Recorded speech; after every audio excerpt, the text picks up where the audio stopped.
House of the Dragon, Episode 7 has a funeral and a wedding, and a dragon flight, and a child fight, and a fake murder. So what happens and what does it mean? This video has no spoilers for Hot D past Episode 7. In the previous episode, Laena Velaryon died. She was the daughter of Corlys and Rhaenys and the sister of Laenor, the wife of Daemon, and the mother of Baelor and Rhaena. So the whole royal family comes to her funeral on Driftmark. Many of their dragons also come. The book says there were so many dragons here, it was like Driftmark was the new Valyria. Valyria was the great Dragonlord Empire before its downfall.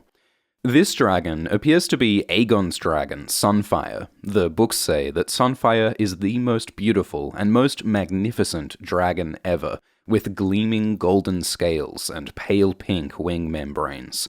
And this dragon might be Helena's dragon, Dreamfire. Dreamfire is one of the bigger, older dragons and is coloured pale blue with silvery markings. So we've now seen 8 dragons in Hot D. Luke and Baelor also have dragons that we haven't seen yet. Targaryens burn their dead with dragon fire, but the Velaryons historically never had dragons. Their power was ships on the sea, so Laena's coffin is laid to rest in the ocean. The showrunner says this ritual is called the Seat of the Sea, and that centuries of Velaryon sarcophagi form the foundation of the island of high tide. Vaemond Velaryon says that the Merling King, a mermaid god, will guard Laena in the eternal waters. House Tully's funeral rites also speak of an underwater afterlife, and the Ironborn believe that after death they will party with the drowned god in his watery halls like a wet Valhalla. In the books, there are hints that behind these legends of sea gods is something more monstrous and Lovecraftian.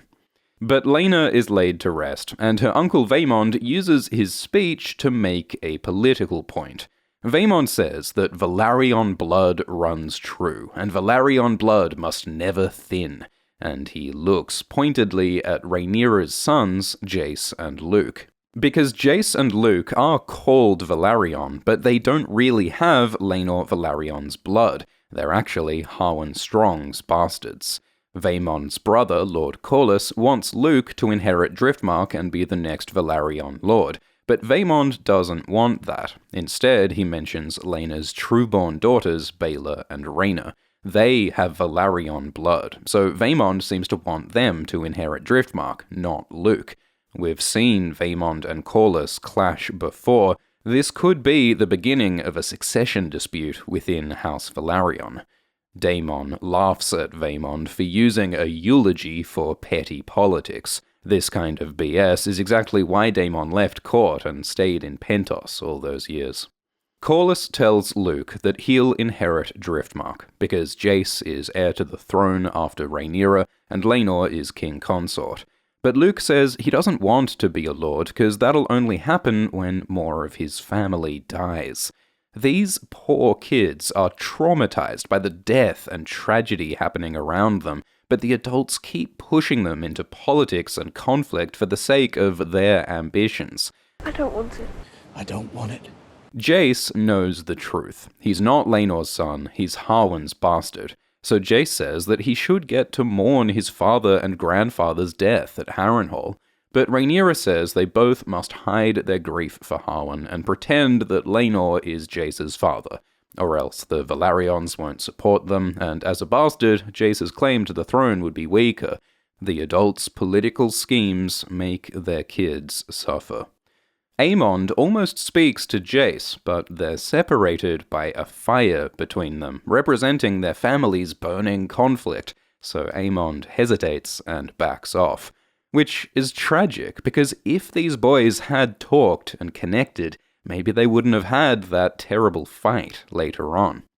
Helaena Targaryen is the daughter of Viserys and Alicent, and she likes bugs and saying mysterious cryptic shit.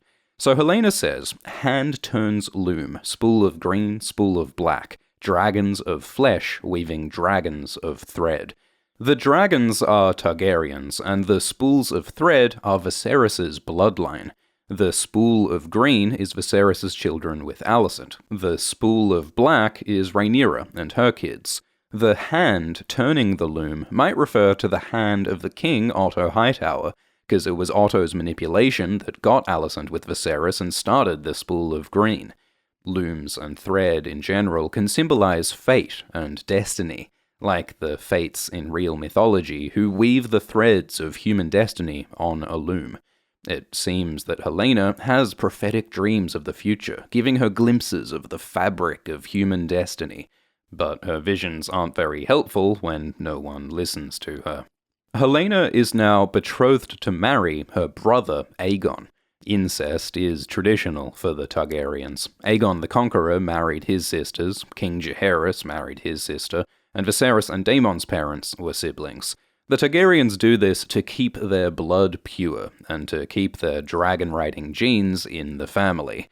Aegon and Helena's mother, Alicent, previously seemed disgusted by Targaryen incest. She is a religious woman, and the Faith of the Seven considers incest an abomination. The faith tolerates Targaryen incest only reluctantly. So how does Alicent feel about her children marrying each other? Maybe it was Viserys' idea, and she just went along with it, or maybe Alicent put aside her morality and supported this marriage because it's useful politically. Alicent wants Aegon to inherit the throne, and marrying his sister makes Aegon seem more like a legitimate traditional Targaryen king, someone who will produce Targaryen dragon-riding heirs. Aegon was probably named Aegon, like Aegon the Conqueror, for the same reason, to make him seem like a true king. But aside from the name, Alicent's son is not much like Aegon the Conqueror. All Aegon wants to do is drink and hit on girls. It's the second son, Aemond, who is more dutiful and more focused on their family's strength. So Otto Hightower is now Hand of the King again, to replace Lionel Strong. Previously, Viserys fired Otto because Otto was manipulative and biased towards his own family, but now he's brought Otto back, maybe under pressure from Alicent. In the books, Viserys considers making Rhaenyra Hand of the King, but he doesn't because that might cause conflict between Rhaenyra and Alicent. So instead of dealing with this conflict, Viserys just does the easy thing and lets Otto have power, despite the fact that Otto obviously doesn't support Viserys' chosen heir, Rhaenyra. The old hatred between Daemon and Otto is not forgotten. Daemon calls Otto a leech. So everyone marinates in their unhappiness and glares at each other meaningfully. Alicent hates Rhaenyra, Rhaenyra wants Daemon, Viserys tries to reunite with Daemon, and Daemon pretends that he doesn't need anyone. Viserys mistakenly calls Alicent Emma. Emma was the name of Viserys' previous wife. It seems like Viserys' sickness is affecting his mind, which is disturbing. If the king loses his marbles, who will hold this broken family and this kingdom together? This also shows that Emma is still on Viserys' mind. The actor and writers say that Viserys made Rhaenyra heir as an act of love for Emma.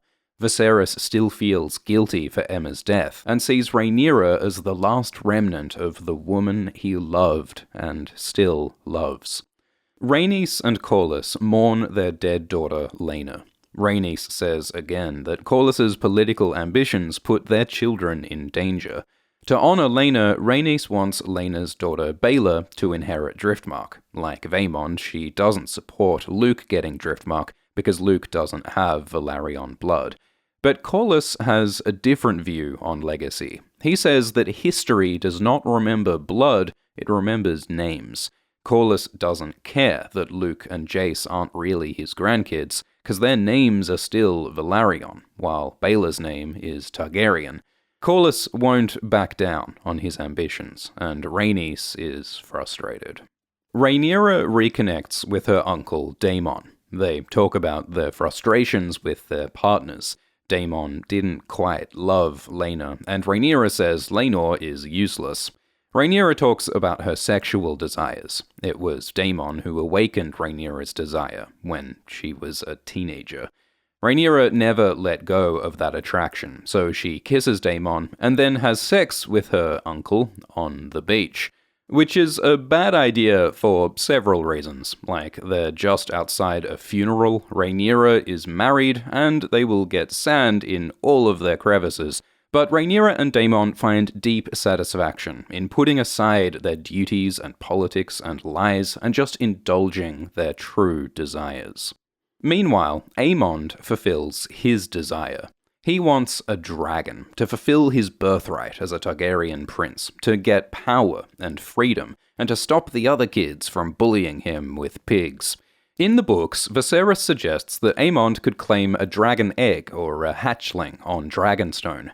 There are also older dragons like Vermithor and Silverwing available, but Aemond wants nothing less than the biggest, most powerful dragon in the world, Vhagar. With her first rider, Visenya, Vhagar fought in Aegon's conquest alongside Balerion the Black Dread and Meraxes. Vhagar has burned and battled all across Westeros. Most recently, Vhagar was Laena Velarion's dragon, but with Laena dead, Vhagar is available again. So, Aemond finds Vhagar sleeping on the beach. According to the Ringiverse podcast, a Hot D sound designer said Vhagar is old, lonely, and has IBS, and they made a gigantic fart sound for Vhagar, which sadly HBO did not use. The books say that Vhagar has become sleepy in her ancient age, and she does not like being woken up. But Aemond is brave, and as a true Targaryen, he has the Dragon Rider blood that makes it possible to control dragons. It looks like Vhagar can smell Aemond's dragon blood. Aemond commands Vhagar in Valyrian. He says Dohaeris, meaning serve, and Likiri, meaning be calm. He mounts Vhagar and says Soves, meaning fly. And so Aemond rides the greatest dragon through the sky. He almost falls off a few times. You are meant to chain your belt to the saddle so that you don't fall off. But Aemond survives, proves his manhood, and bonds with the most powerful weapon of war in this world. Once a rider bonds with a dragon, no one else can control the dragon until the rider dies. So Rhaena and Baelor are angry. Vhagar was their mother's dragon, so they wanted Rhaena to claim Vhagar. There's no rule that a dragon rider's child gets their parent's dragon. Like, before Laena, Vhagar's rider was Baelon Targaryen, but Baelon's sons didn't get Vhagar, Laena took her. But it's certainly a faux pas, at least, to take Vhagar on the night of Laena's funeral. Baelor and Rhaena wake Jace and Luke, and together they confront Aemond. In the book, Baelor and Rhaena aren't present, but 3-year-old Joffrey is there, and Aemond shoves Joff into a pile of dragon poop. Aemond is full of adrenaline and arrogance, drunk with new power. So he insults Rhaena, then Rhaena and Baelor attack Aemond, he fights back, and it turns into an all-out brawl. Which is not surprising, because these boys were trained to fight and to see each other as enemies. The adults taught them that bastardy is a shameful, deadly secret, so when Aemond calls Jace and Luke bastards and threatens the brothers, Luke slashes Aemond's face, taking his eye. In the previous episode, Helena said that to get a dragon, Aemond would have to close an eye. She saw the future, probably in her dreams. Aemond later says that it's okay he lost an eye because he gained the power of Vhagar. In mythology, the sacrifice of an eye can grant godlike power. In the aftermath, King Viserys tries to make peace. Alicent sides with Aemond, Rhaenyra sides with her sons, and everybody is pissed off. Daemon seems to enjoy the conflict and chaos. He was happy to watch them all implode. He's a leaner, Daemon. I always like the idea that he sort of leans. Jace and Luke say that Aemond called them bastards, and Rhaenyra says this is high treason, and that Aemond must be sharply questioned. Sharp questioning is a euphemism for torture in interrogation.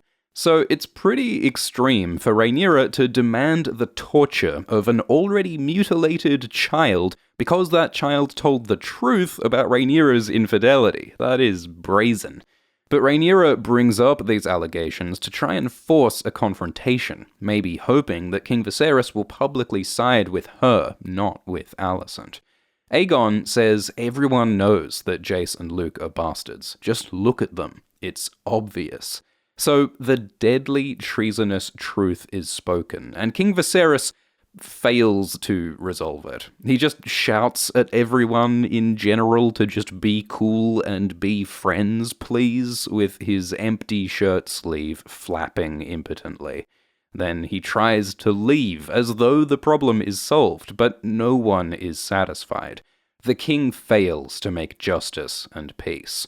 The whole scene is similar to Episode 2 of Game of Thrones, when Arya Stark fights Joffrey. Then King Robert tries and fails to make peace. The Lannisters and Starks just learn to hate each other more, and the king's failure to make justice plants the seeds for war. So Alicent tries to make her own justice. She orders Criston to cut out Luke's eye to pay the debt of Aemon's lost eye. Criston refuses. He's not mad enough to mutilate a prince, but Alicent is. She takes Viserys' Valyrian steel knife and attacks. After a lifetime of suppressing her emotions, of sacrificing her desires for the sake of others' expectations, acting courteous and proper at all times, she finally explodes with murderous rage. Alicent says that while she has always done her duty, Rhaenyra constantly breaks the rules with her bastards and lies, flaunting her freedom with sex and dragonflight. Alicent is bitterly envious that Rhaenyra gets to do what she wants without consequence, and now even escapes justice for the mutilation of Alicent's son.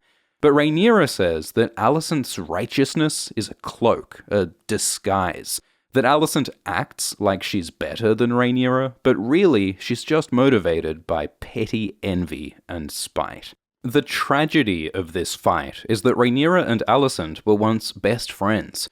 Alicent's actor said Alicent and Rhaenyra would have been much stronger together, but they were driven apart by this political system, with its restrictions on women's sexuality and on bastards, and its demand for one bloodline to dominate all others.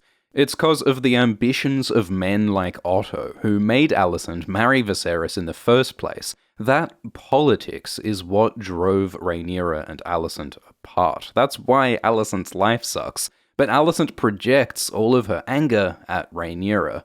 Rhaenyra is cut with the knife, and their conflict draws first blood.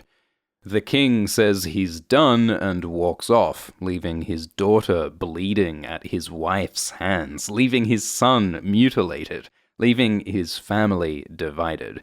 The Valyrian steel dagger lies on the floor. This dagger represents the prophecy of Aegon the Conqueror, the need for House Targaryen to be united to save the world from the White Walkers.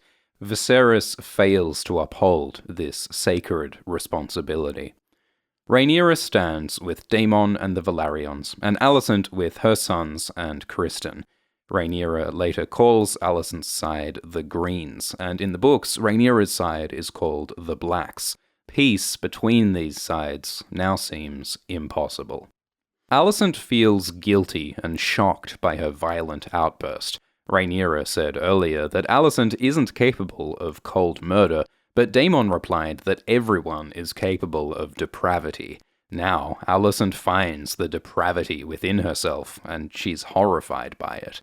But her father, Otto, is glad. He's happy that Alicent has the determination to win this ugly game, to get Aegon on the throne for their house. He's also fine with Aemond losing an eye. He says it's worth it to get Vhagar. So Otto's family is spiraling into violence, his daughter assaulting royalty, his grandkid losing body parts and riding a deadly scaly nuke, and Otto could not be more proud. Rhaenyra gets stitched up with thread, like Aemond is stitched up with thread. This might represent the green and black thread that Helena mentioned earlier. Laenor Velaryon is having a bad time. The death of his sister Laena made Laenor think about his own life. and he realizes that he has failed as a husband to Rhaenyra and as an adoptive father to Jace, Luke, and Joff. Rhaenyra mentions that she and Laenor did try to conceive children together. In the book, Mushroom says that Rhaenyra, Laenor, and Carl had threesomes together, but they failed to make a child. And it is important that Rhaenyra and Laenor tried to produce legitimate children, because that means that Rhaenyra was kind of justified in making kids with someone else. She needs heirs, and she couldn't get them from Laenor, though it would have been smarter to have bastard kids with someone who at least looked like Laenor, rather than with Harwin, whose appearance makes the bastardy obvious. Laenor says he wishes he wasn't born gay, but Rhaenyra says that Laenor's a good person, regardless of how society sees his sexuality. Rhaenyra's sexuality is scrutinized as well, and we see how unfair that is when males like Aegon get to fuck around with no consequence. Laenor takes responsibility for his failures. He says he'll stop seeing his boyfriend Carl and will instead dedicate himself to Rhaenyra and their family. He says he'll sacrifice his happiness for the sake of his duty. In Game of Thrones, Aemon says that love is the death of duty, so Laenor prepares to give up his love. Alicent leaves Driftmark, and Corlys and Rhaenys watch as Vhagar, their daughter's dragon and the greatest weapon in this world, leaves their control in Aemon's hands. Larys Strong slides into Alicent's DMs and offers to do a murder, or to get an eyeball for her, or whatever she wants. We know that Larys is capable of anything after he burned his own family with his fireflies. Maybe Larys just wants to please Alicent because he's creepily obsessed with her, or maybe he wants to make this conflict worse to use chaos to gain power, or maybe he just loves killing. But his offer is like a Faustian pact, a deal with the devil. He tempts her with power, but his evil may taint or trap Alicent. Alicent tells him to not kill anyone yet, but that day will come. With Larys and Criston and Otto, Alicent is surrounded by violent men. She's got 3 devils on her shoulder, and no angel. Rhaenyra tells Daemon that fire cost them both what they love, because Rhaenyra's lover Harwin and Daemon's wife Laena both died in fire. Fire is destructive, but she says that as Targaryens, fire is their nature, and they were made to burn together. Rhaenyra proposes marriage to Daemon, both as a political alliance against Alicent's Greens, and as a fulfillment of their true desires. Rhaenyra and Daemon have both had loveless marriages of duty. Now they want a marriage of passion and power, of fire and blood, of uncle and niece. But they can't marry while Rhaenyra is married to Laenor, so Rhaenyra and Daemon plan to fake Laenor's death. Daemon gets Laenor's boyfriend Carl to stage a fake fight with Laenor. Daemon murders some guy, and they burn the body so that everyone thinks Carl killed and burned Laenor. Rhaenyra wants people to think that she paid Carl to kill Laenor. She wants people to think she's a killer so that as a ruler she'll be feared. She doesn't want to be disrespected as a weak ruler like her father Viserys is. But the truth is that Rhaenyra loves Laenor. She appreciates his devotion earlier, so she sets him free, lets him choose love over duty. So Laenor rows into the sunset with Carl. Laenor shaves his head to hide his Velaryon identity, to free himself from the restrictions of his responsibilities. Laenor leaves his family, and leaves his dragon, Seasmoke, which would be hard. Laenor loves Seasmoke. Can a dragon rider ever really separate from their dragon? In Game of Thrones, Daenerys tries to separate from her dragons, but that doesn't last. The dragon rider bond is deep, and is magic. There are hints in the books that dragons can sense their rider's location, so maybe Seasmoke will try to find Laenor, but that would reveal to everyone that Laenor's still alive. Also, as long as Laenor is alive, it might be impossible for anyone new to bond with Seasmoke, and that could also give away that Laenor is alive. So, as a Valyrian dragon rider, can Laenor really escape his destiny? When Daemon went east, he couldn't stay away. Laenor's escape is a change from the books. In the books, it seems that Laenor really is killed by Khal. But Fire and Blood is all about unreliable narrators, and historians not knowing the full truth. So Hot D can give us these twists that surprise even people who've read the books. With Laenor gone, Rhaenyra and Daemon get married in an ancient Valyrian ritual. Maybe Daemon learned about this ritual from those Valyrian books in Pentos. All Valyrian sorcery is rooted in blood or fire, so they're surrounded by candles and wear fiery clothes, and they draw blood with dragonglass, the special volcanic rock found on Dragonstone that can kill White Walkers. They draw Valyrian glyphs on each other that mean fire and blood. So this wedding is not like Rhaenyra and Daemon's previous weddings. This one is passionate and grand, with the weight and possibly the magic of ancient ceremony. Rhaenyra says this marriage strengthens Rhaenyra's claim to the throne, because it combines Rhaenyra's claim as Viserys' daughter with Daemon's claim as Viserys' brother. But this might also turn people against Rhaenyra. Some people don't want Daemon anywhere near the throne because he's so violent and unpredictable. And it may be seen as an insult that Rhaenyra and Daemon remarried so soon after Laena and Laenor's apparent deaths. King Viserys will be pissed because this royal marriage happened without his permission, and the apparent death of Laenor could weaken Rhaenyra's alliance with the Velaryons.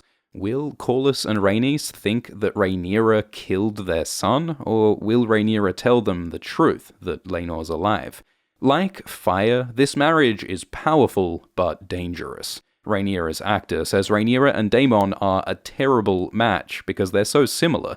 They have a dangerous chemistry. Rhaenyra has wanted this marriage for a long time, but will Daemon be a good husband? He doesn't have a great track record. So, as divisions deepen between Alicent's greens and Rhaenyra's blacks, both sides turn to their darkest, most dangerous allies. The whole royal family spirals towards blood and fire.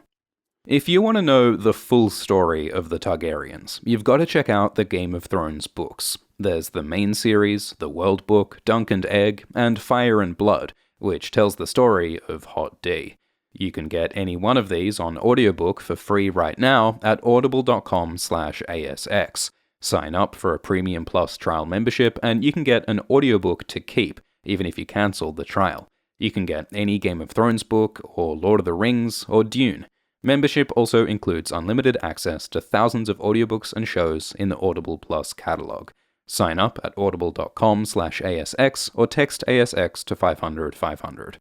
Thanks for watching. Please like and subscribe, and check out the podcast feeds linked below.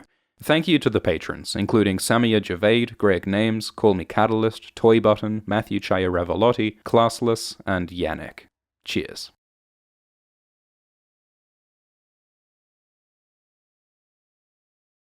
Am I so out of touch? No, it's the children who are wrong.